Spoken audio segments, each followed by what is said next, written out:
हम लोग बोले कि सर आप सब जानते हैं, नहीं ऐसा नहीं है, वहाँ हमको कोई नहीं पहचानता। अभी मैं बोकारो में था एक शादी में, जहाँ पे खाली मारवाड़ी लोग आए, पंडित जी का शादी था, और वो भी एकदम इंटरनेशनल पंडित थे, आप देखते थे दुबई जाते हैं देखने के लिए पूजा करवाने, तो उनकी बेटी की शादी थी, उसमें खाली मारवाड़ी। कौन कौन थे? तो किन्हीं की कपड़े की फैक्ट्री है, किन्हीं की किसी और चीज की फैक्ट्री है, कोई चाय बागान का फैक्ट्री, चाय का फैक्ट्री खोल के बैठा हुआ है।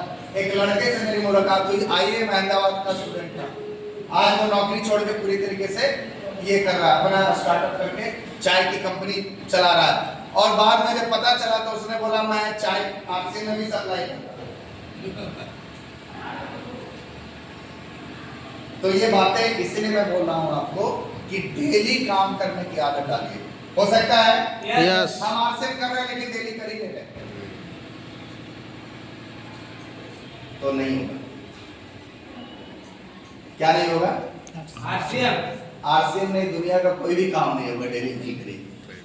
डेली नहीं करिएगा तो उस काम में कभी आगे नहीं बढ़ सकते। यस या नो? यस तो डेली करना होगा। तैयार है?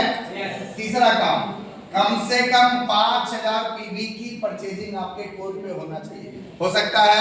यस छोड़ दीजिए, दर्द हो रहा है, परेशानी हो रहा है, चैलेंजेस आ रहा है, करना है।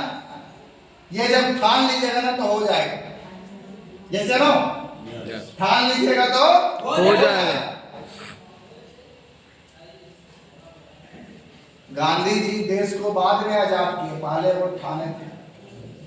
बैरिस्ट्री की नौकरी छोड़ दिए पूरी तरीके से, बैरिस्टर की जिंदगी को छोड़ दिए पूरी तरीके से, और एक लाठी और एक धोती लेके बोल दिए चलो देश को आजाद करो। ठाना पहले था, हुआ बाद में। यस या नो? यस समझ में आ रहा है? सुभाष चंद्र बोस ठाने पहले थे, हुआ बाद में। समझ में आ रहा है? सुजीत सर ठाने पहले थे, हुआ बाद में। तीसरा पॉइंट क्या था? पहला क्या था? लक्ष्य बनाना। हम ऐसे किए यहाँ पे स्वाहा। पहला क्या हम क्या था? लक्ष्य बनाना। दूसरा काम क्या था? Daily plan. तीसरा काम क्या था? 5000 पीवी की खरीदारी हर महीने होना चाहिए। आज लिखिएगा तब याद रहेगा। आपको पता है इंसान की सबसे अच्छी आदतों में एक आदत तुम्हारा वो भूलना। ये अच्छा है या बुरा? बुरा है। अच्छा है। कौन बोल रहा है बुरा? भूलना दुनिया की सबसे अच्छी आदत है। आपके जीवन में इतनी बुरी घटनाएं घटती है, अगर आप भूले ना तो 5 साल बाद यहाँ पर बैठा हर आदमी पागल हो जाएगा और सबको काट के भेजना पड़ेगा। और फिर आप बोलिएगा कि सर देखिए ना दो पागल और भूलना दुनिया की सबसे अच्छी आदत है। इसका भी एक लिमिटेशन है, समझ में आ रहा है? तो भूलना बहुत अच्छी आदत है। लिखिए। चौथा काम क्या करना है? ऑडियो सुने, वीडियो देखे और बताई हुई किताबों को पढ़ने का आदत डालिए।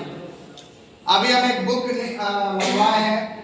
अच्छा, सबसे बड़ी बात है जब ऑर्डर किए तो हमें लगा कि डिलीवरी से आ जाएगा। ऑर्डर करने के बाद पता चला कि वो बुक इंडिया में मिलता ही नहीं है, लंदन से आया। ब्रायन ट्रेसी का बुक द वॉरियर माइंडसेट, ज्यादा का नहीं था, 1900 का बुक था। एकदम पतली सी बुक है। बुक पतला और मोटा नहीं होता है, उसके अंदर जो है ना वो सबसे इम्पोर्टेंट है। भागवत गीता भले ही कितना पतला हो कितना मोटा हो इम्पोर्टेंट नहीं है, लेकिन उसमें जो चीजें है ना उसको अगर आपने सही तरीके से कर लिया तो दुनिया के किसी भी मैनेजमेंट स्कूल से बड़ा है। जैसे ना दुनिया के सबसे बड़े मैनेजमेंट गुरु कौन हुए? भगवान श्री कृष्ण से बड़ा मैनेजमेंट गुरु कोई